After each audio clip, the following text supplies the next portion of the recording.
Praise the lord అండి. Welcome to Yahweh Sabaoth apologetics. మన ప్రభువును రక్షకుడైన యేసుక్రీస్తు నామం పేరిట మీ అందరికీ వందనాలు తెలియజేస్తున్నాను. ముందుగా ఈ యొక్క చిన్న వీడియో చూడండి. If you read the Bible, it's mentioned in the Gospel of Matthew, chapter number 12, verse number 38, that people come to Jesus Christ, peace be upon him, ask him, "Oh Lord, oh Master, show us wonders and miracles and signs." People came and asked Jesus Christ, peace be upon him, show us signs, means show us miracle to prove that a messenger of God. So Jesus Christ, peace be upon him, he says, "You evil and adulterous generation, you seek after a sign, no sign shall be given to you except the sign of Jonah. For as Jonah was 3 days and 3 nights in the belly of the fish, so shall the Son of Man be 3 days and 3 nights in the heart of the earth." That so as Jonah, he shall be 3 days in the belly of the earth. 3 days and 3 nights. Why are you cutting, brother? You Okay. don't know English? Okay, I'm not cutting. Let it take it as 3 days and 3 nights. Yes, very good. But Dr. Zakir Naik, Okay, wait. Do you know the Bible? When was Jesus Christ, peace be upon him, put on the cross? Which day was it? it was on Friday. Friday when? When was he taken down? At night, At night, Friday night, correct? So he was put in the sepulchre when? maybe at night. Friday night, correct? When was the tomb empty? When did Mary Magdalene found the tomb empty? Sunday, What time? Morning, afternoon, evening? well, at night, I guess. Morning. Sunday morning. Yes. Okay. So if you count, Friday night, he was in the tomb, one night. Saturday morning, full day he was in the tomb. One night, one day. Saturday night he was there. 2 nights and 1 day. Does 2 nights and 1 day equal to 3 days and 3 nights? Technically, no, sir. So technically, why are you telling Jesus Christ is a liar, peace be upon him? ఈ వీడియోలో ఉన్న ఆయన పేరు జాకిర్ నాయక్. ఆయన ఒక ముస్లిం దావా ప్రచారకుడు, ఒక ముస్లిం apologist. ఆయన యేసుక్రీస్తు మరణ పునరుద్ధానం గురించి అడిగినటువంటి ప్రశ్నలు ఇవి. అవేంటంటే, యేసుక్రీస్తు వారు 3 రాత్రులు 3 పగళ్ళు భూగర్భంలో ఉంటానని చెప్పారు కదా, కాకపోతే మీరు గుడ్ ఫ్రైడే నుంచి ఆదివారం ఈస్టర్ వరకు చూసుకుంటే కేవలం 2 రాత్రులు మాత్రమే వస్తుంది, 1 రోజు మాత్రమే వస్తుంది, కాబట్టి మీరు ఆచరిస్తుంది తప్పు అని చెప్తూ వచ్చారు. ఈ వీడియోలో ఈయనకి, అలాగే మన క్రైస్తవుల సహోదరులు చాలా మంది చేస్తున్నటువంటి ఒక పొరపాటు, ఒక తప్పు గురించి మనం డిస్కస్ చేసుకోబోతున్నాం. ఈరోజు ఈ వీడియో చాలా ముఖ్యమైనది. ఎందుకంటే బైబిల్ పరంగా అసలు యేసుక్రీస్తు వారు మరణించిన రోజు, మరలా తిరిగి లేచిన రోజు అసలు ఏంటివి అనేది తెలుసుకోబోతున్నాం. మీకు అనిపించవచ్చు, ఆ వీడియోలో చెప్పినట్లుగానే గుడ్ ఫ్రైడే రోజు సిలువ వేస్తే ఈస్టర్ అనగా ఆదివారం రోజు తిరిగి లేచారు. అందుకే కదా ఆ రోజును మనం పండగలు ఆచరిస్తున్నామని. కానీ మనము కొన్ని సత్యాలు అర్థం చేసుకోవాలంటే ఆల్రెడీ మనకి తెలిసినవి ముందుగా విడిచిపెట్టాలి. First we have to unlearn the things to know and learn the truth. మరి ఈరోజు మనం ఏం విడిచిపెట్టాలంటే, ముందుగానే చెప్పేస్తున్నాను, యేసుక్రీస్తు వారు శుక్రవారం నాడు మరణించారు అనేటువంటి విషయాన్ని విడిచిపెట్టాలి. యేసుక్రీస్తు వారిని సిలువ వేసింది, ఆయన మరణించింది శుక్రవారం రోజు కాదు. ఇది కొంచెం వివాదంగా అనిపించవచ్చు, ఎందుకంటే ప్రపంచం మొత్తం చాలా నిష్టగా లెండేస్ ఆచరించి ఎంతో డెడికేషన్తో గుడ్ ఫ్రైడే రోజు కూడా ఉపవాసం ఉంటారు. అసలు ఆ రోజే కాదంటున్నావు, మరి వాళ్ళు ఆచరిస్తుందంతా తప్ప అని మీరు నన్ను అడిగితే, ఎస్, మీరు చేస్తుందంతా తప్పే. ఈ మాట వినడం వల్ల మీకు కొంత కోపం రావచ్చు, ఎందుకంటే మేము చేసేదే తప్పంటావా అని.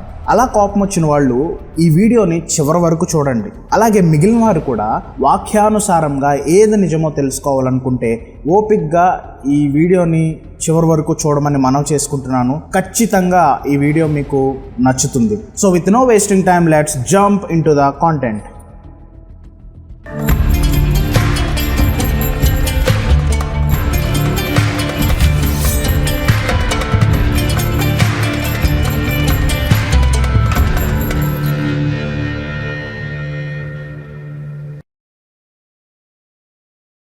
మై డియర్ ఫ్రెండ్స్, ఈరోజు నేను మీతో పంచుకోబోయేటువంటి విషయం నేను ఏదో కొత్తగా కనిపెట్టి మీ ముందుకు తెచ్చిందైతే కాదు. ఇది already theologist, biblical scholars, historians reveal చేసినవే.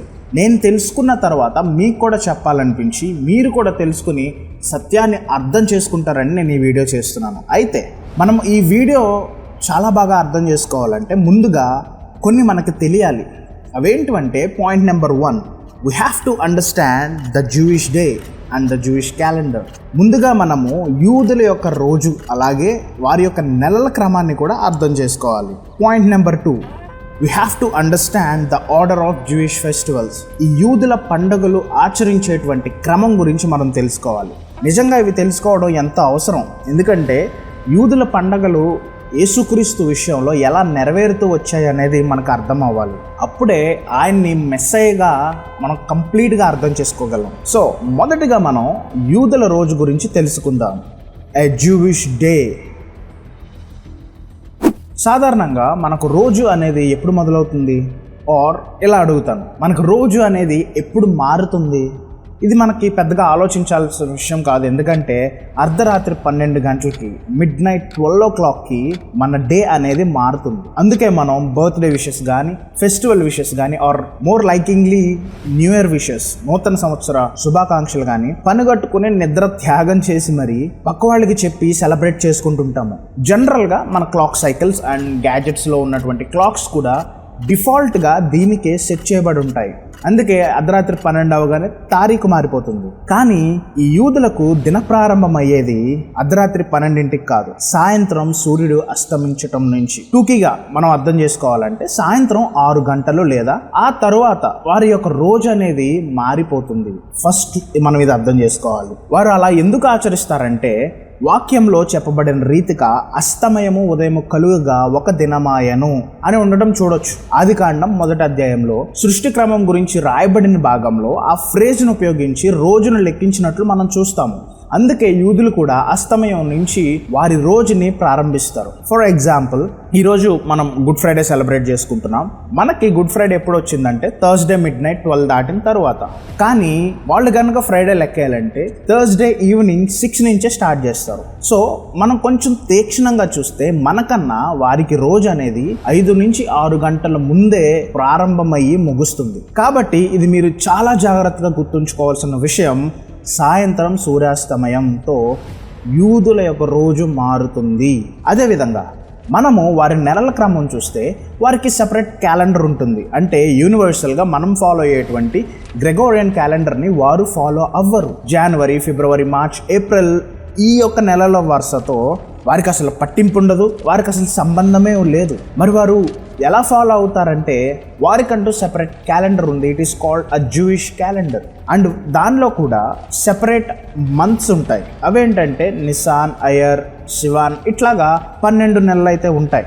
అదేవిధంగా మనకి లీప్ ఇయర్ వచ్చినప్పుడు ఒక డే ఎలాగైతే యాడ్ చేసుకుంటామో వాళ్ళకి లీప్ ఇయర్ వచ్చినప్పుడు ఒక మంత్ అనేది యాడ్ చేసుకుంటారు. ఫర్ ఎగ్జాంపుల్, వాళ్ళకి ఆఖరి నెల వచ్చేసి అడార్ అని ఉంటుంది. లీప్ ఇయర్ వచ్చేసరికి ఇంకొక మంత్ ఎక్స్ట్రా యాడ్ అవుతుంది కాబట్టి అడార్ 1 అండ్ అడార్ 2 కింద వాళ్ళు విభజించుకుంటారు. సో వారి యొక్క నెలల క్రమంలో నీసాన్ అనేది మొదటి నెల. వారి యొక్క స్పిరిచువల్ గా అంటే ఆధ్యాత్మికంగా వారు నూతన సంవత్సరం అనేది ఈ నీసాన్ మాసంలోనే జరుపుకుంటారు. బట్ సివిల్ గా అంటే జనరల్ గా వారు ఒక న్యూ ఇయర్ సెలబ్రేట్ చేసుకుంటారు. That is called Roche హషానా. ఇది 7th మంత్ అంటే తిష్రే మంత్ లో ఫస్ట్ డేన జరుపుకుంటారు. అయితే మనం నూతన నిబంధనలో అధికంగా చూస్తే ఒక పండుగ గురించి చెప్పబడుతుంది. అదే పస్కా పండుగ. యేసు ఆయన అప్పగించబడిన రాత్రి కూడా పస్కా విందు ఆచరించినట్లుగా మనం ముందు చదువుకోబోయేటువంటి వచన భాగాల్లో చూస్తాం. ఆ పస్కా పండుగ వచ్చేసి ఈ నీసాన్ మాసంలోనే అంటే first month of the year లోనే ఉంటుంది. సో ఈ మంత్స్ మన రెగ్యులర్ క్యాలెండర్ కి కొంచెం వైవిధ్యంగా ఉంటాయి. చూడండి, ఈ మంత్స్ కంపారిజన్ నేను స్క్రీన్ మీద పెడుతున్నా, సో మీకు ఈజీగా అర్థమవుతుంది. మన యొక్క 2 నెలల మధ్యలో యూదుల నెల అనేది స్టార్ట్ అవటం మనం చూస్తున్నాము. మార్చ్ అండ్ ఏప్రిల్ టైమ్స్లో నీసాన్ మాసం ఉండటం, అలాగే ఏప్రిల్ అండ్ మే టైంలో అయర్ మాసం ఉండటం, ఇలాగా మనం అన్ని చూడొచ్చు. అయితే నిసాన్ మాసంలో 14వ రోజు పస్కా పండుగ ఆచరించాలని దేవుడు చెబుతూ వచ్చారు. ఆ తర్వాతి రోజు పులియన్ రొట్టెల పండుగ, ద ఫీస్ట్ ఆఫ్ అన్లివెన్ బ్రెడ్ జరుపుకోవాలని చెప్పి వాక్యంలో మనం చూడవచ్చు. చూడండి, లేవియా కాండము 23వ అధ్యాయము 5, 6, 7 వచనాలు గనక మనం మనం చూస్తే మొదటి నెల 14వ దినమున సాయంకాలమందు యెహోవా పస్కా పండుగ జరుగును. ఆ నెల 15వ దినమున యెహోవాకు పొంగని రొట్టెల పండుగ జరుగును. 7 దినములు మీరు పొంగని వాటిని తినవలెను. మొదటి నెల 14వ దినమున అంటే నిసాన్ మాసంలో 14వ రోజు వీరు పస్కా విందును ఆచరించాలి. ఆ తర్వాత వచ్చేటువంటి 15వ రోజున ద ఫెస్టివల్ ఆఫ్ అన్లివెన్డ్ బ్రెడ్, పొంగని రొట్టెల పండుగ. దీన్నే నూతన నిబంధనలో పులియని రొట్టెల పండుగ కూడా రాస్తూ వచ్చారు, ద ఫెస్టివల్ ఆఫ్ మట్సా. సో ఈ 15వ రోజున కూడా వీరు విశ్రాంతి దినంగా ఆచరించాలి అని చెప్పి 7వ వచనంలో ఉన్నట్లు మనం చూడొచ్చు. చదువుతున్నాను. మొదటి దినమున మీరు పరిశుద్ధ సంఘముగా కూడవలెను, అందులో మీరు జీవనోపాధి అయిన ఏ పనియు చేయకూడదు. అంటే ఈ యొక్క 15వ రోజు ద ఫెస్టివల్ ఆఫ్ అన్లివెన్డ్ బ్రెడ్, పొంగని రొట్టెల పండుగ రోజు వారు పరిశుద్ధ సంఘముగా కూడుకోవాలి. అదే విధంగా ఆ రోజు విశ్రాంతి దినాన్ని ఆచరించాలి. ఇది బాగా గుర్తుపెట్టుకోండి. ఇది పాయింట్ నెంబర్ ఏ కింద గుర్తుపెట్టుకోండి. ఏంటిది? 15వ రోజు విశ్రాంతి దినాన్ని ఆచరించాలి. ఓకే, మనం ఇంకొంచెం ముందుకెళ్దాం. మరలా మనము ఇదే లేవియాకాండంలో 23వ అధ్యాయంలో 10వ వచనం 11వ వచనం చదివినట్లయితే, నీవు ఇశ్రాయేలీయులతో ఇట్లనుము, నేను మీకిచ్చుచున్న దేశమునకు మీరు వచ్చి దాన్ని పంటను కోయినప్పుడు మీ మొదటి పంటలో ఒక పనను యాజకుని యొద్దకు తేవలెను. యెహోవా మిమ్ము అంగీకరించినట్లు అతడు యెహోవా సన్నిధిని ఆ పనను అల్లాడింపవలెను. విశ్రాంతి దినముకు మరుదినమున యాజకుడు దాన్ని అల్లాడింపవలెను. ఇక్కడ వారి యొక్క పంటలో ఉన్నటువంటి మొదటి భాగాన్ని, మొదటి పనను, ద ఫస్ట్ ఫ్రూట్, అది దేవుని యొద్దకు తీసుకురావాలి అన్నట్టుగా చెప్తుంది. చూస్తే మొదటి పంటలో ఒక పనను యాజకుని వద్దకు తీసుకురావాలి, అది అల్లాడించాలి. ఇక్కడ ఇంకా డీటెయిల్ చూస్తే ముఖ్యంగా విశ్రాంతి దినము తర్వాతి రోజు చేయాలి.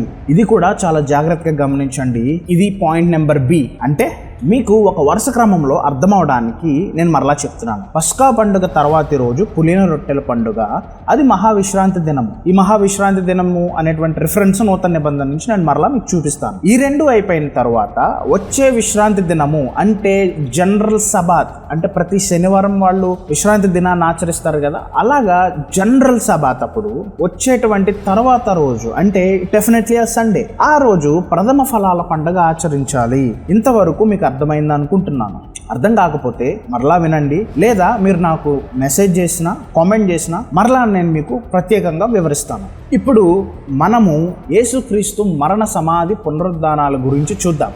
అసలు యేసుక్రీస్తు వారు ఆయన మరణ సమాధి పునరుద్ధానాల గురించి ఏం చెప్తూ వచ్చారంటే, ఇందాక జాకీర్ నాయక్ చెప్పినట్లు మత్తయి సువార్త 12వ అధ్యాయము 38వ వచనం నుంచి మనం చూసుకుంటూ వెళ్తే, అప్పుడు ఆ శాస్త్రులో పరిసయ్యులు కొందరు బోధకుడా, నీ వలన ఒక సూచక్రియ చూడగోరుచున్నామని ఆయనతో చెప్పగా, ఆయన ఇట్లా, నేను వ్యభిచారులైన చెడ్డతరం వారు సూచక్రియలు అడుగుచున్నారు, ప్రవక్త అయిన యోనా గూర్చిన సూచక్రియే గాని మరి ఏ సూచక్రియ అయినను వారికి అనుగ్రహింపబడదు. యోనా 3 రాత్రింబవళ్ళు తిమింగలము కడుపులో ఎలాగుండెనో అలాగూ మనుష్య కుమారుడు 3 రాత్రింబవళ్ళు భూగర్భంలో ఉండును. ఈ 40వ వచనం చాలా ప్రాముఖ్యం. అంటే యేసుప్రభు వారు ఖచ్చితంగా చెప్తున్నారు, నేను సమాధి చేయబడిన తరువాత 3 రాత్రింబవళ్ళు అంటే 3 రాత్రులు 3 పగళ్ళు సమాధిలో ఉంటాను అని. ఒకసారి మీరు గుడ్ ఫ్రైడే నుంచి ఈస్టర్ డే, సండే అని మనం ఏ రోజు సెలబ్రేట్ చేసుకుంటామో ఆ రోజుకి లెక్కేయండి, ఎన్ని రాత్రులు వస్తున్నాయి, ఎన్ని పగళ్ళు వస్తున్నాయి అని మీకు అర్థమవుతుంది. మరి యేసుక్రీస్తు వారు చెప్పినట్లు నిజంగా 3 రాత్రింబవళ్ళు ఆయన సమాధిలో ఉన్నారా లేదా అనేది మనం ఇప్పుడు పరిశీలించి తెలుసుకోబోతున్నాం. మొదట మనము యేసు ప్రభు ఎప్పుడు సిలువ వేయబడ్డారో చూద్దాం. This is our step number 1. రండి మనం బైబిల్స్ ఓపెన్ చేసి లూకాసు వార్త 22వ అధ్యాయంలో మొదటి వచనం గనక చూసుకున్నట్లయితే, మళ్ళా నేను ఒక క్రోనలాజికల్ ఆర్డర్, ఒక టైమ్ లైన్ ఆర్డర్ లో చెప్పుకుంటూ వెళ్తాను. లూకాసు వార్త 22వ అధ్యాయం మొదటి వచనం, పస్కా అనబడిన పులియని రొట్టెల పండుగ సమీపించను. చూడండి, నూతన నిబంధనలో పులియని రొట్టెలనుంది, పాత నిబంధనలో పొంగని రొట్టెలనుంది. సో ఆ రెండు డిఫరెంట్ కాదు, ఇట్ ఈస్ సేమ్. ఓకే, పస్కా అనబడిన పులియని రొట్టెల పండుగ సమీపించినది, అది ఇంకా రాలేదు, అది దగ్గరలో ఉంది అని ఈ వచనంలో రాయబడింది. ఇదే 22వ అధ్యాయం 7వ వచనంలోకి వెళ్తే, పస్కా పశువును వధింపవలసిన పులియని రొట్టెల దినము రాగా, అంటే ఆ పస్కా విందును ఆచరించాల్సిన రోజు, ఆ పస్కా పశువును వధించాల్సినటువంటి రోజు అనేది వచ్చేసినట్లుగా ఇక్కడ రాయబడినట్లుగా మనం చూడొచ్చు. ఆ తరువాత ఇదే లూకాసు వార్తలో 22వ అధ్యాయంలో 13 నుంచి 15 వచనాలు మనం చదువుకుంటూ వెళ్తే, వారు వెళ్ళి ఆయన తమతో చెప్పినట్లు కనుగొని పస్కాను సిద్ధపరిచిరి. ఎవరు వెళ్ళారు అంటే యేసుక్రీస్తు శిష్యులు. ఆయన తమతో చెప్పినట్లు, యేసుక్రీస్తు వారు శిష్యులతో చెప్పినట్లు వాళ్ళు పస్కాని సిద్ధపరిచారంట. 14వ వచనం, ఆ గడియ వచ్చినప్పుడు ఆయనను ఆయనతో కూడా ఉన్న అపోస్తలు పంక్తిని కూర్చుండిరి, అంటే వాళ్ళు పస్కాని ఆచరించడానికి కూర్చున్నారు. ఆ గడియ అంటే ఏ గడియో నేను చెప్తాను. 15వ వచనం, అప్పుడు ఆయన, నేను శ్రమ పడక మునుపు మీతో కూడా ఈ పస్కాను భుజింపవలనని మిక్కిలి ఆశపడితిని. చూడండి, యేసుక్రీస్తు వారు శ్రమ పడడానికి ముందు తన శిష్యులతో కలిసి పస్కాను ఆచరించాలని ఆశపడినట్లుగా మనకు కనిపిస్తుంది. వారందరూ ఒక మేడగదిలో కూడుకుని ఉన్నారు.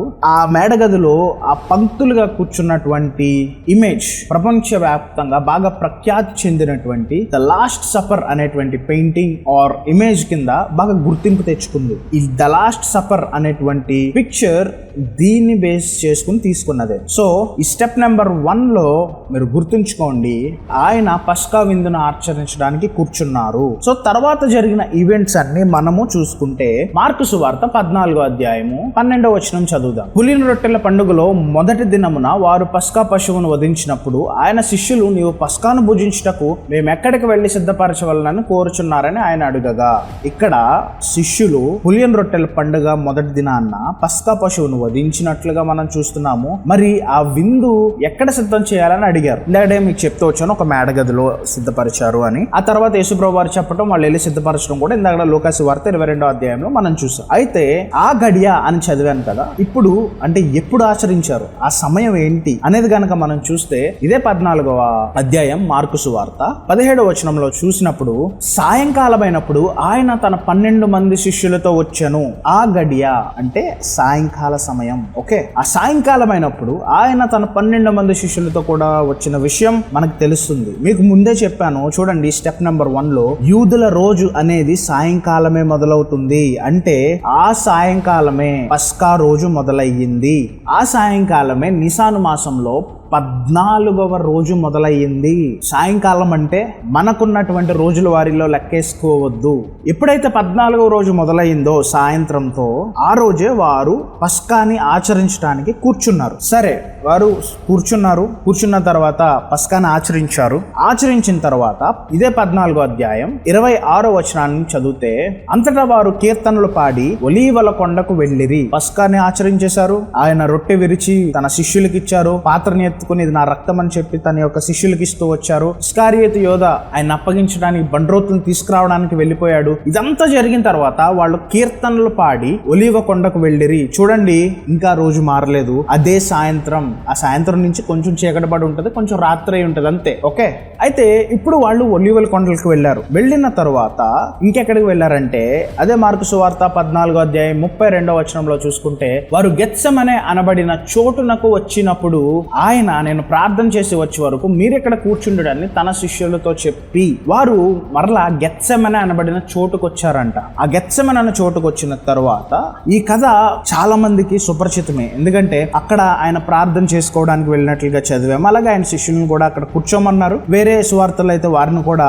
శోధనలో ప్రవేశింపకుండానట్లు మీరు ప్రార్థన చేయుడి అని చెప్పినట్లుగా మనం చూస్తాము. వారైతే అలిసిపోయి నిద్రించినప్పుడు యేసుక్రీస్తు వారు 2 మార్లు వచ్చి వారిని ప్రార్థించమని చెప్పి వారిని లేపి మరలా ఈయన ప్రార్థన చేసుకోవడానికి వెళ్ళటం. మరలా 3వసారి వచ్చినప్పుడు, మీరు ఇంకా నిద్రపోయి అలసట తీర్చుకోండి, నా సమయం వచ్చేసిందని చెప్పగానే ఇస్కారియోతు యూద ఇంకా అతనితో పాటు కొంతమంది బండ్రోతులను తీసుకురావటం మనం చూస్తాం. ఈ 32వ వచనం నుంచి కిందకి చదువుకుంటూ వెళ్తే మనకి ఇప్పుడు నేను మీకు చెప్పినదంతా అక్కడ రాయబడి ఉంటుంది. ఓపిక చేసుకుని చదవమని నేను విన్నవిస్తున్నాను. అయితే ఇప్పుడు మనం ముందుకు వెళ్దాం. ఈ మార్కు సువార్తలోనే 14వ అధ్యాయంలోనే 53వ వచనం గనక మనం చదివితే, వారు యేసును ప్రధాన యాజకుని యొద్దకు తీసుకుని పోయిరి. ప్రధాన యాజకులు, పెద్దలు, శాస్త్రులు అందరూ అతనితో కూడా వచ్చిరి. వచ్చిన బండ్రోతులు యేసుని పట్టుకుని బంధించి ప్రధాన యాజకుల వద్దకు తీసుకుని వెళ్లారంట. ఇది కూడా ఆ రోజే. చూడండి, పస్కా విందు సాయంత్రం, ఆ తర్వాత ఒలీవల కొండలకు వెళ్లారు. ఆ తర్వాత అక్కడి నుంచి గెత్సెమనే అనేటువంటి చోటుకు వెళ్లారు. అక్కడ యేసును బంధించడం జరిగింది. ఆ తర్వాత వారు ప్రధాన యాజకుల వద్దకు వెళ్ళటం అంతా సాయంత్రం నుంచి రాత్రిలో జరిగింది. ఆ తర్వాత శాస్త్రులు, పరిసయ్యులు యేసుని విచారణ చేయటం, వాద ప్రతివాదనలు అంతా ఆ రాత్రి జరుగుతూనే ఉన్నాయి. అలాగే మనం ఇప్పుడు లూకాసు వార్త 23వ అధ్యాయం 1వ వచనం చూసుకున్నట్లయితే, అంతటా వారు లేచి ఆయనను పిలాతు వద్దకు తీసుకుని పోయి, ఎక్కడికి తీసుకుని వెళ్లారు? పిలాతు వద్దకు. అంటే ఆ రాత్రంతా వాద ప్రతివాదనలు జరుగుతూనే ఉన్నాయి. వారు లేచి పిలాతు వద్దకు వెళ్లారంట. మరి ఏ సమయానికి వెళ్లారు పిలాతు దగ్గరికి అనగా మనం చూస్తే మార్కు సువార్త 15వ అధ్యాయం 1వ వచనంలో, ఉదయం కాగానే ప్రధాన యాజకులను, పెద్దలను, శాస్త్రులను, మహాసభ వారందరూ కలిసి ఆలోచన చేసి యేసును బంధించి తీసుకుని పోయి పిలాతునకు అప్పగించిరి. ఉదయం కాగానే, మనకి ఉదయం అంటే జనరల్ ఇప్పుడున్న దానిలో కొంతమంది డే 8కి స్టార్ట్ అవుతుంది, కొంతమంది డే 7కే స్టార్ట్ అవుతుంది. బట్ అప్పుడు ఉదయం అంటే ఏంటంటే ద ఫస్ట్ లైట్ అంటారు. అప్పుడప్పుడే తెల్లవారుతున్న టైం. ఇప్పుడు మనకి కొంచెం 5:30 ఆ సమయం వచ్చేసరికి కొంచెం వెలుతురు కనిపిస్తుంది కదా, దాన్ని ఫస్ట్ లైట్ అంటారు. అప్పుడే వారికి ఉదయం అయిపోయినట్టు. ఇంకా యూదుల పరిభాషలో చెప్పాలంటే 4వ జాము, అంటే 3 గంటల నుంచి 6 గంటల వరకు 4వ జాము అంటారు. వారికి ఆ 4వ జామే తెల్లారిపోయినట్లు. సో ఒక్కొక్కరి కల్చర్ని బట్టి ఒక్కొక్క వైవిధ్యంతో వారి రోజులనే ప్రారంభమవుతాయి. మరి ఇక్కడ ఉదయం కాగానే అంటే వారు యూదులు కాబట్టి it must be in the 4th watch night. రాత్రి 3 గంటల నుంచి 6 గంటల వరకు వారికి ఉదయకాల ప్రారంభ సమయం. ఇది మీరు జ్ఞాపకం ఉంచుకోండి. అయితే సూర్యోదయం సమయానికి వారు పిలాతు దగ్గరికి వెళ్ళిపోయారు. ఉదయం కాగానే అనే పదం మనం చూస్తూ వచ్చాము. మరి ఆ సమయానికి రోమన్ అడ్మినిస్ట్రేషన్ పనిచేస్తుందా? అప్పటికి రోమన్ అధికారులు పనిలో ఉంటారా అంటే ఎస్, చేస్తుంది. ప్రిమాలుసే అనేటువంటి టర్మ్ ఈ యొక్క లాటిన్ పరిభాషలో వాడుతూ ఉంటారు. ఎట్ ద ఫస్ట్ లైట్ ఇందాక చెప్పినట్లు ఆ యొక్క రోమన్ వాళ్ళు వాళ్ళ యొక్క లీగల్ యాక్టివిటీస్, ప్రభుత్వ కార్యాచరణలు ఈ సమయంలో జరుపుతున్నట్లుగా చరిత్రలో మనము చూడవచ్చు. మరి పిలాతు వద్ద విచారణ చేయడానికి వెళ్ళినప్పుడు ముందుగానే చెప్పినప్పుడప్పుడే తెల్లవారుతుంది కాబట్టి అది వాళ్ళ అడ్మినిస్ట్రేషన్ వర్కింగ్ అవరే. అందుకే వెంటనే పిలాతు దగ్గరికి తీసుకెళ్లి నిలబెట్టడం జరిగింది. మరి పిలాతు వద్ద విచారణ పూర్తి అయిన తరువాత యేసుక్రీస్తుని హెరోదు వద్దకు తీసుకుని వెళ్లారు. ఎందుకంటే లూకాసు వార్త 23వ అధ్యాయం 7వ వచనంలో మనం చూసుకున్నట్లయితే, ఆయన హెరోదు అధికారం క్రింద ఉన్న ప్రదేశపు వాడని తెలుసుకొని హెరోదు వద్దకు ఆయనను పంపెను. హెరోదు ఆ దినములలో యెరూషలేములో ఉండెను. ఈ హెరోద్ అనేటువంటి అధికారం కింద ఉన్న ప్రదేశంలో ఉన్నవాడు కాబట్టి యేసుక్రీస్తు వారు, అంటే గలిలియా ప్రాంతానికి సంబంధించిన వాడు కాబట్టి పిలాతు వద్దకు వచ్చిన ఈ యేసుక్రీస్తుని ఆయన హెరోదు వద్దకు పంపించేశారు. హెరోదు కూడా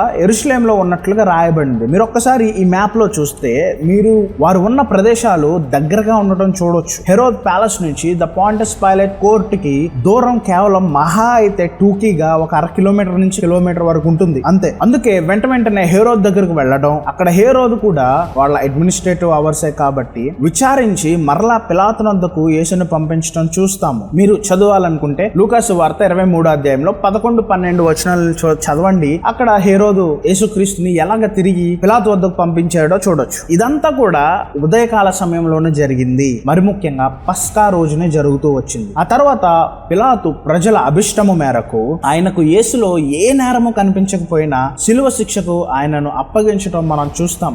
మార్కు సువార్త 15వ అధ్యాయము 15వ వచనం గనక మనం చదివినట్లయితే, పిలాతు జనసమూహమును సంతోష పెట్టుటకు మనస్సు గలవాడై, అక్కడ ఉన్నటువంటి జనాలంటే ఎవరో కాదు, అక్కడ ఉన్నటువంటి యూదులే, అక్కడ ఉన్నటువంటి ప్రధాన యాజకులే, వారిని సంతోష పెట్టాలనిపించి వారిని సంతోష పెట్టే మనసు గలవాడై వారికి బరబ్బాను విడుదల చేసి యేసును కొరడాలతో కొట్టించి సిలువ వేయనప్పగించను. ఇక్కడ సిలువ శిక్ష అమలైనట్టుగా చూస్తాం. ఎప్పుడు?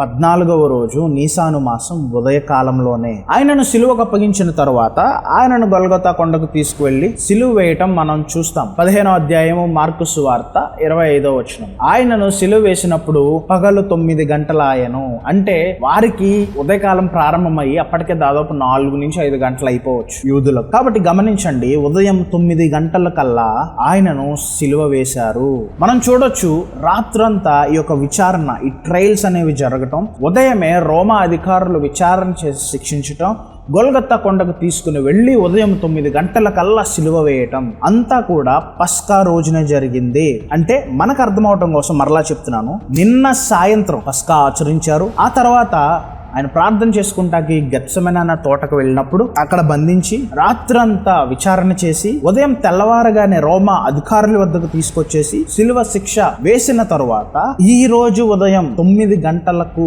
అమలు చేయడం జరిగింది. తరువాత ఆయన 6 గంటల పాటు శిలువ మీద ఉన్నారు. మార్కు సువార్త 15వ అధ్యాయంలోనే 33వ వచనం నుంచి 37 వచనాలు గనక మనం చదువుకుంటూ వెళ్తే మధ్యాహ్నము మొదలుకొని 3 గంటల వరకు ఆ దేశం అంతటా చీకటి కమ్మాను. మధ్యాహ్నం మొదలుకొని అంటే 12 గంటలు, ఇట్స్ ఎ నూన్ టైం అంటారు. అప్పటి నుంచి 3 గంటల వరకు ఆ దేశం అంతటా చీకటి కమ్మిందంట.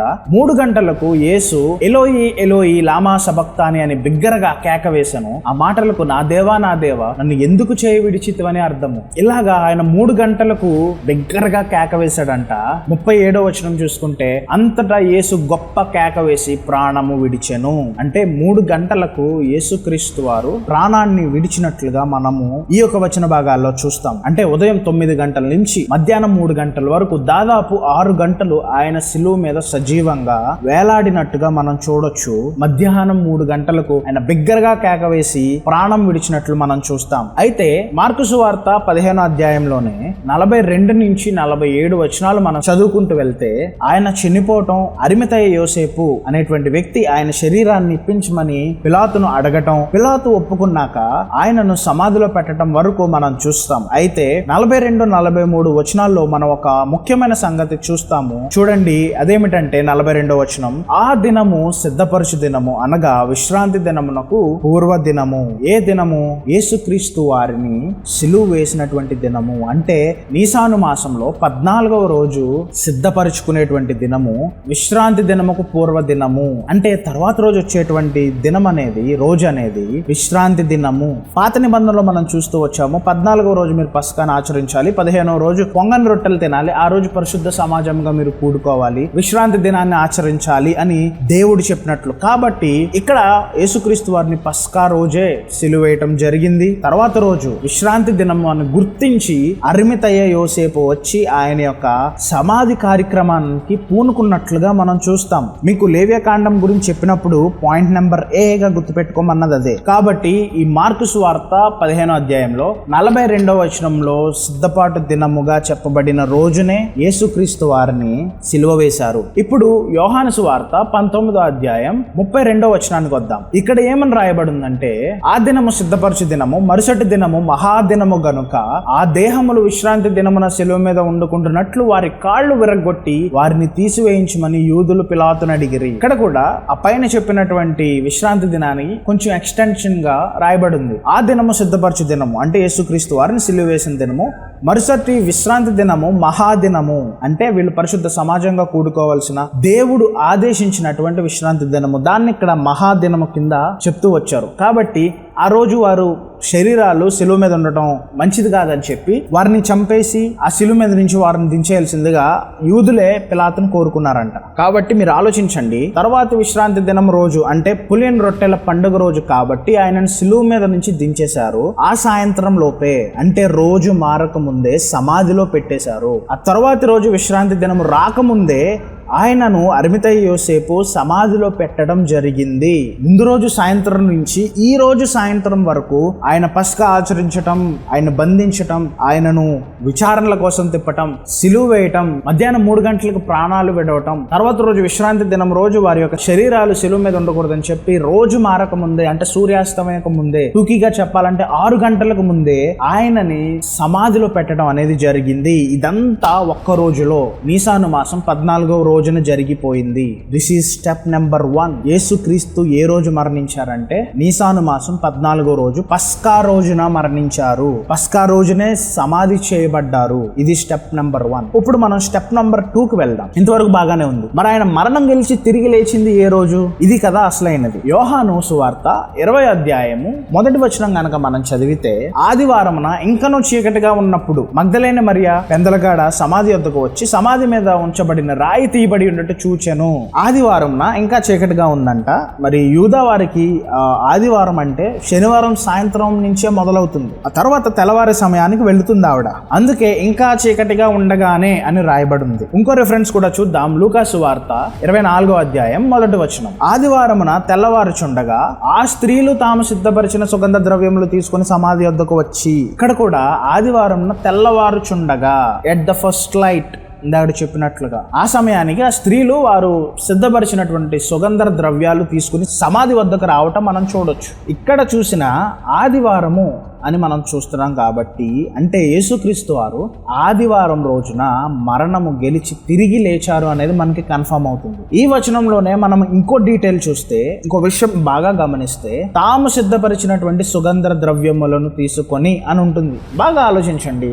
విశ్రాంతి దినము రోజు యూదులు ఎలాంటి పని చేయకూడదు, అది దేవుడు ఇచ్చినటువంటి నియమం. మరి వారు ఎప్పుడు సిద్ధపరిచి ఉంటారు? ఫర్ ఎగ్జాంపుల్, మనం అనుకున్నట్లు ఫ్రైడే అంటే శుక్రవారం రోజు యేసు ప్రభు చనిపోతే తరువాతి రోజు సాటర్డే, అది విశ్రాంతి దినం. అది జనరల్ గా ఎవ్రీ వీక్ చేసుకునేటువంటి సబాత్. అయితే ఆదివారం నాటికి తెల్లవారుచున్న సమయానికి వారు సుగంధ ద్రవ్యాలు తీసుకొచ్చినట్లుగా మనం చదువుతున్నాం. మరి వారికి సిద్ధపరచడానికి సమయం ఎక్కడుంది? కనీసం అంగడికి పోయి కొనుక్కుని రావడానికైనా వారికి సమయం ఉండాలి కదా. బాగా ఆలోచించండి. లాజికల్లీ అస్సలు అది అవ్వని పని. బైబిల్ పరంగా చూసినా అది అసలు అలా జరగలేదు. ఎలా జరిగిందో నేను వివరిస్తాను. ఇక్కడ స్త్రీలు వారు సుగంధ ద్రవ్యాలని సిద్ధపరచుకున్నారు. ఇదైతే కన్ఫర్మ్, వాళ్ళు సిద్ధపరచుకుని వచ్చారని మనం లేఖన భాగాల్లో చూసాం. మరి ఏ రోజు సిద్ధపరచుకున్నారు అనేది చూస్తే మధ్యలో ఎన్ని రోజులు గ్యాప్ ఉంది అనేది మనకు ఒక క్లారిటీ వస్తుంది. Okay, so this is step number 3. Step number 1లో ఆయన్ని ఎప్పుడు సిలువ వేశారని చూసాం. స్టెప్ నెంబర్ 2లో ఆయన ఏ రోజు పునరుద్ధానం చెందాడని చూసాం. ఇప్పుడు స్టెప్ నెంబర్ 3కి వెళ్తున్నాం. స్త్రీలు ఏ రోజు సుగంధ ద్రవ్యాలని సిద్ధపరచుకున్నారో. ఇది గనక ఈ స్టెప్ నెంబర్ 3 అనేటువంటి చిక్కుముడి గనక విడిపోతే మధ్యలో ఎన్ని రాత్రులు ఉన్నాయి, ఎన్ని పగళ్ళు ఉన్నాయని కూడా మనకు క్లారిటీ వస్తుంది. చూడండి, మనము మార్కు సువార్త 16వ అధ్యాయము 1వ వచనం కనుక చదివితే, విశ్రాంతి దినము గడిచిపోగానే మగ్దలేని మరియు యాకోబు తల్లి అయిన మరియు సలోమియు వచ్చి ఆయనకు పూయవలనని సుగంధ ద్రవ్యములు కొనిరి. వాళ్ళు ఎప్పుడు కొన్నారంట? విశ్రాంతి దినము గడిచిపోగానే, అంటే సబాత్ అనేది అయిపోయింది. ఎప్పుడు కొన్నారంట? విశ్రాంతి దినము అయిపోగానే. ఇక్కడ ఆగుదాం. ఇప్పుడు మనం లూకాసు వార్త 23వ అధ్యాయం 54 నుంచి 56 వచనాలు గనక మనం చదువుకుంటూ వెళ్తే, ఆ దినము సిద్ధపరచు దినము విశ్రాంతి దినారంభము కావచ్చును. అప్పుడు గలిలయ నుండి ఆయనతో కూడా వచ్చిన స్త్రీలు వెంట వెళ్లి ఆ సమాధిని, ఆయన దేహమును ఎలాగుండెనో చూచి తిరిగి వెళ్లి సుగంధ ద్రవ్యములను పరిమళములను సిద్ధపరిచి ఆజ్ఞ చొప్పున విశ్రాంతి దినమున తీరికగా ఉండిరి. ఇక్కడ చెప్పబడినటువంటి రిఫరెన్స్ లో ఆ దినము సిద్ధపరచు దినం అంట. విశ్రాంతి దినము ప్రారంభము కావచ్చు, అంటే విశ్రాంతి దినం అనేది ప్రారంభమవుతుంది. ఆ స్త్రీలు యేసుని ఎక్కడ ఉంచారో చూశారంట. తిరిగి వెళ్లి సుగంధ ద్రవ్యములను సిద్ధపరచుకున్నారంట. ఆజ్ఞ చొప్పున మరలా విశ్రాంతి దినాన్ని తీరికగా ఉన్నారంట. ఈ 2 వచన భాగాల్ని కంపేర్ చేసి చూస్తే, నెంబర్ 1, విశ్రాంతి దినము గడిచిపోగానే స్త్రీలు ఆయనకు సుగంధ ద్రవ్యాలను కొన్నారు. నెంబర్ 2, స్త్రీలు సుగంధ ద్రవ్యములు కొనగానే మరలా విశ్రాంతి దినమును ఆచరించారు. అంటే చూడండి, విశ్రాంతి దినము అయిపోగానే ద్రవ్యములను కొన్నారు, ఆ తర్వాత వాటిని సిద్ధపరచుకున్నారు, వెంటనే మరలా విశ్రాంతి దినాన్ని ఆచరించారు. అంటే యేసుక్రీస్తు చనిపోయి తిరిగి లేచే రోజుకు మధ్యలో 2 విశ్రాంతి దినాలున్నాయి. 2 విశ్రాంతి దినాలున్నాయి. ఒకటి మహాదినము, రెండవది జనరల్ సబాత్, అంటే ప్రతి వారము వారు ఆచరించేటువంటి దినం. ఇప్పుడు ఒక ఆర్డర్లో వీటిని చూసుకుంటూ వద్దాం. ఆదివారం వాక్యంలో చెప్పబడినట్లుగా యేసు ప్రభు వారు తిరిగి లేచారు. అంటే ముందు రోజు శనివారం, సబాత్, విశ్రాంతి దినం. ఆ ముందు రోజు శుక్రవారం, వారు సిద్ధపరచుకున్నటువంటి దినం. ఆ ముందు రోజు ఏంటంటే పై వచనాల్లో మనం చదివినట్లుగా మహాదినము, అంటే శుక్రవారం రోజు వారు సిద్ధపరచుకున్నటువంటి దినం. గురువారం రోజు మహాదినము, అంటే యేసుక్రీస్తు వారిని సిలువ వేసిన తర్వాత వచ్చినటువంటి పులియన రొట్టెల పండుగ సెలబ్రేట్ చేసుకున్నటువంటి దినము, మహాదినము. అది గురువారం. అంటే బుధవారం క్రీస్తు సిలువ వేయబడినటువంటి దినము. నీకు అర్థమైంది అనుకుంటున్నాను. అంటే మన క్యాలెండర్ ప్రకారంగా చూస్తే వారి డేస్ ని కంపేర్ చేసినప్పుడు మంగళవారం సాయంత్రం, ట్యూస్డే ఈవినింగ్ కి పస్కా పండుగ మొదలైంది. వెడ్నెస్డే 3 గంటలకి యేసుక్రీస్తు వారు సిలువ మీద మరణించారు. సాయంత్రం కల్లా సమాధి చేయబడ్డారు. So that is the 14th day of Nisan. మంగళవారం సాయంత్రం సూర్యాస్తమయం సూర్యాస్తమయం దగ్గర నుంచి బుధవారం సాయంత్రం సూర్యాస్తమయం వరకు వారికి నీసాను మాసంలో 14వ రోజు. ఆ రోజే యేసుక్రీస్తు వారు సిలువ వేయబడ్డారు.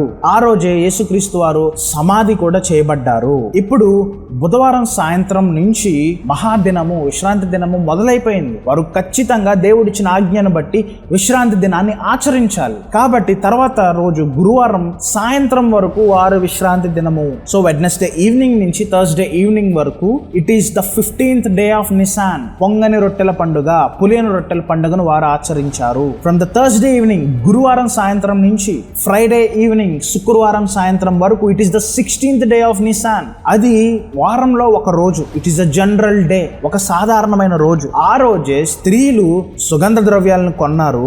యేసుక్రీస్తు వారి సమాధి ఎక్కడుంది ఏంటని చూసుకున్నారు.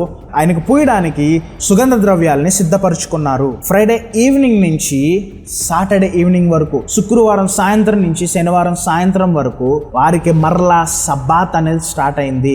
వీక్లీ సబాత్, వారం వెంబడి వారం చేసేటువంటి విశ్రాంతి దినము వచ్చింది. ఆ రోజు కూడా యూదులు ఎలాంటి పని చేయరు. That is the 17th day of Nisan. ఇప్పుడు శనివారం సాయంత్రం నుంచి వారికి ఆదివారం మొదలైపోయింది. From the Saturday evening the Sunday has started.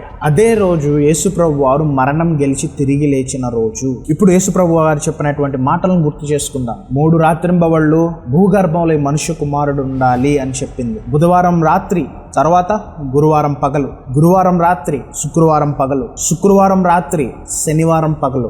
3 రాత్రులు 3 పగళ్ళు. తర్వాత ఆదివారం మొదలైపోయింది.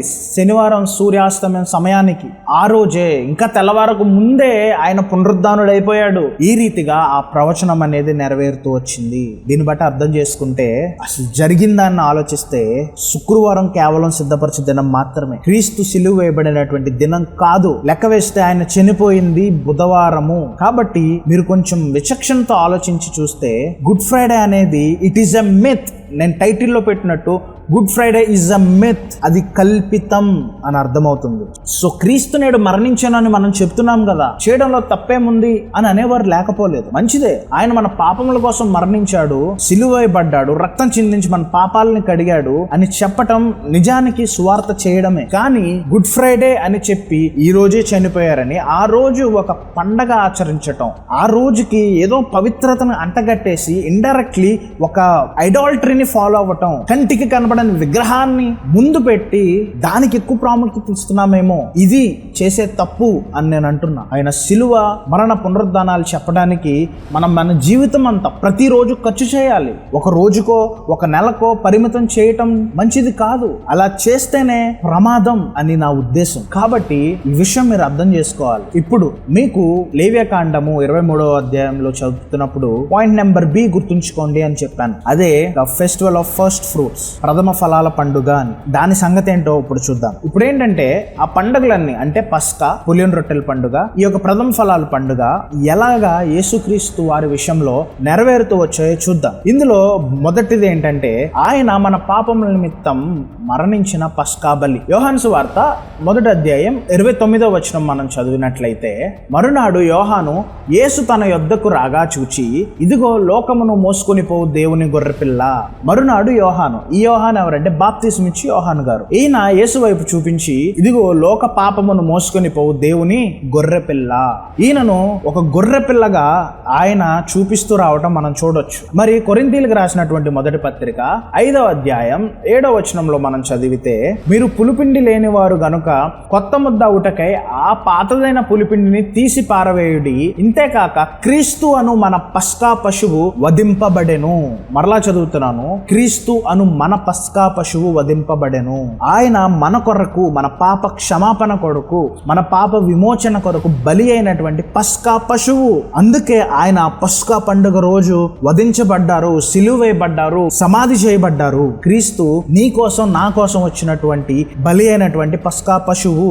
ఇది బాగా గుర్తుంచుకోండి. కాబట్టి మీకు అర్థమైంది అనుకుంటున్నాను ఆయన్ని పస్కా రోజున మాత్రమే ఎందుకు సిలువ వేశారు అనేది. ఇప్పుడు తర్వాత రోజైనటువంటి పులియని రొట్టెల పండుగ గురించి చూద్దాం. యోహాను సువార్త 6వ అధ్యాయం 35వ వచనం గనక మనం చదివితే, అందుకు యేసు వారితో ఇట్లనెను, జీవాహారము నేనే, నా యొద్దకు వచ్చేవాడు ఏ మాత్రమును ఆకలిగొనడు. యేసు ప్రభు చెప్తున్నాడు, ఈ జీవాహారము నేనే, నా యొద్దకు వచ్చేవాడు ఏ మాత్రము ఆకలిగొనడు అని. అంటే ఆయనే ఆహారంతో పోల్చుకోవటం మనం చూడొచ్చు. మరి లూకాసు వార్త 22వ అధ్యాయంలో 19వ వచనం గనక మనం చదివితే, పిమ్మట ఆయన ఒక రొట్టెని ఎత్తుకుని కృతజ్ఞతాస్తుతులు చెల్లించి దాన్ని విరచి వారికిచ్చి, ఇది మీ కొరకు ఇవ్వబడుచున్న నా శరీరము, నన్ను జ్ఞాపకం చేసుకున్నట్టుకు దీనిని చేయుడని చెప్పాను. తర్వాత రోజు నుంచి వారు పాటించవలసినటువంటి పండుగ ఏంటంటే ద ఫెస్టివల్ ఆఫ్ మట్సా, అంటే పొంగని రొట్టెల పండుగ. అంటే పస్కాలో యేసు ప్రభు వారు విరిచినటువంటి రొట్టె ఏంటంటే అది పొంగని రొట్టె, అది పులియని రొట్టె. ఆయన ఆ పొంగని రొట్టెని చూపించి, ఇది మీ కొరకు ఇవ్వబడుచున్న నా శరీరము అని చెప్పడం మనం చూసాం. ఆయన శరీరాన్ని పులియని రొట్టెతో పోల్చారు. పులుపు లేదు అంటే మొదట ఆయనలో పాపం లేదు, దుష్టత్వం లేదు. నాలో పాపం ఉన్నదని మీలో ఎవరు స్థాపించగలరని చెప్పి అక్కడ ఉన్నటువంటి యూదులందరికీ ఒకానొక రోజు ఆయన సవాలు విసిరాడు. ఇంకొకటి, ఆయన శరీరము కుళ్ళు పట్టలేదు. అంటే జనరల్గా సిలువ మీద వేసిన తరువాత శరీరము కుళ్ళిపోయే వరకు తీయరు. ఎందుకంటే ఇతరులు దాన్ని చూసినప్పుడు వారికి భయం కలగడానికి రోమన్స్ సిలువ మీద చనిపోయిన తర్వాత శవాలని వెంటనే కిందకి దించరు. కానీ ఆయన శరీరము ముందే సిలువ మీద నుంచి కిందకి దించబడటం, నారబట్టల్లో చుట్టి సమాధిలో పెట్టబడటం చూసాం మనం. దీన్ని నేను ఇంకా మీకు డీటెయిల్డ్గా వివరించి చెప్పగలను, కానీ ఈ వీడియో లెంత్ ఇప్పటికే చాలా ఎక్కువైపోయింది. దాన్ని దృష్టిలో పెట్టుకుని చెప్పటం లేదు. మీకు దాని గురించి కంప్లీట్గా వీడియో కావాలనుకుంటే కింద కామెంట్ చేయండి, ఇంకొక వీడియోలో ఖచ్చితంగా ఫుల్ ఫ్లెడ్జ్డ్గా ఎక్స్ప్లెయిన్ చేస్తాం. ఇప్పుడు ఆయన లేచిన దినము అంటే ఆదివారం, అదేంటని చూస్తే the festival of first fruits.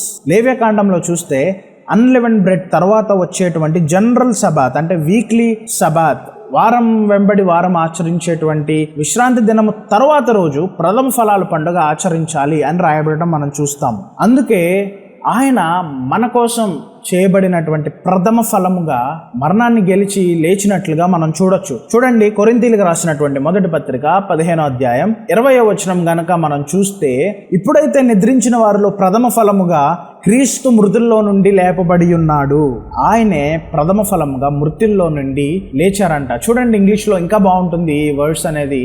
But now is Christ risen from the dead and became the first fruits of them that slept. First fruits అంటే చనిపోయి తిరిగి లేచిన వారిలో, పునరుద్ధానం చెందిన వారిలో ప్రథమ ఫలంగా యేసుక్రీస్తు వారు మనకున్నారంట. ఈ విధంగా ఆ యొక్క పండుగలు ఆయనలో నెరవేరుతూ వచ్చాయి. కాబట్టి ఈరోజు ఈ వీడియో చూసిన మీరు వాక్యంలో చెప్పబడినటువంటి సత్యాలను అర్థం చేసుకున్నారని నేను అనుకుంటున్నాను. మీరు చదవండి, పరిశీలించండి, పరిశోధించి తెలుసుకోవాల్సిందిగా నేను మీకు మనవి చేస్తున్నాను. మనల్ని సులువుగా చిక్కులు పెట్టే ఈ ఆచార పండుగలకు ఎక్కువ పెద్దపీట వేయకుండా ఆయన మరణ పునరుద్ధానాలను అనుదినమును ధ్యానిస్తూ ప్రచారం చేస్తూ ప్రార్థించవలసిందిగా నేను మిమ్మల్ని విన్నవించుకుంటున్నాను. సో మై డియర్ ఫ్రెండ్స్, ఈ రోజు మీకు ఒక క్లారిటీ వచ్చిందని నేను అనుకుంటున్నాను. ఈ వీడియో టైటిల్ చూడగానే మీలో చాలా మంది అభ్యంతర పడి ఉండొచ్చు, ఇబ్బంది పడి ఉండొచ్చు, కోపం వచ్చి ఉండొచ్చు. అయితే మన దేవుడు సత్యమైనటువంటి దేవుడు. Jesus said, I am the truth, I am the life and I am the way. సత్యమైనటువంటి దేవుడిని సత్యంతోనే ఎరగాలి. ఈ ఆచార సంబంధమైనటువంటి పండగలకి మీరు ఎక్కువ స్కోప్ ఇవ్వకుండా, ఎక్కువ సమయాన్ని కేటాయించకుండా, యేసుతో మీరు, ఆయన వాక్యంతో మీరు సంబంధాన్ని కలిగి ఉండాలని నేను కోరుకుంటున్నాను. సో ఇప్పటికే వీడియో చాలా లెంత్ అయింది, మీకు అర్థమైందని అనుకుంటున్నాను. ఇంకా మీకేమన్నా అర్థం కాని విషయాలు ఏమన్నా ఉంటే మీరు నాకు కామెంట్ చేయండి, లేదా యెహోవా షాబోత్ అనేటువంటి నా యొక్క ఇన్స్టాగ్రామ్ పేజ్కి మీరు మెసేజ్ చేయండి. డెఫినెట్గా మనం ఒక ఫ్రెండ్లీ డిస్కషన్ చేసుకుని ఈ లేఖన భాగాల్ని ఇంకా బాగా అర్థం చేసుకోవడానికి, ప్రభు రాజ్యాన్ని కట్టడానికి పాలుభాగస్తులు అవుదాం. So thank you for watching this video. Please ఈ వీడియో ఖచ్చితంగా మీ సర్కిల్స్లో షేర్ చేయండి. వాక్యానికి ప్రథమ స్థానం ఇవ్వండి. ఇది నేను షేర్ చేస్తే వాడు నొచ్చుకుంటాడు, వాడు ఈ గుడ్ ఫ్రైడే, ఈస్టర్ బాగా సెలబ్రేట్ చేసుకుంటాడు, వాళ్ళు ఇబ్బంది పడతారు, వాళ్ళు తప్పుగా అనుకుంటారు. లేదండి, సత్యం కొన్నిసార్లు మనల్ని ఇబ్బంది పెట్టినా దాన్ని మనం యాక్సెప్ట్ చేయాలి. సో ప్లీజ్ ఇది మీ క్రిస్టియన్ సర్కిల్స్ లో ఫార్వర్డ్ చేయండి. ఈ విషయం అందరూ తెలుసుకుని ఈ పండగల కన్నా దేవాది దేవుడికి వారి యొక్క మనసుల్ని దగ్గర చేయాలని నేను కోరుకుంటున్నాను. నా కొరకు ప్రార్థిస్తూ ఉండండి, నేను మీ గురించి ప్రార్థిస్తున్నాను. డెఫినెట్గా ఇంకొక మంచి వీడియోతో మీ ముందుకు వస్తాను. Thank you and take care. Signing off Jehovah Sabaoth apologetics.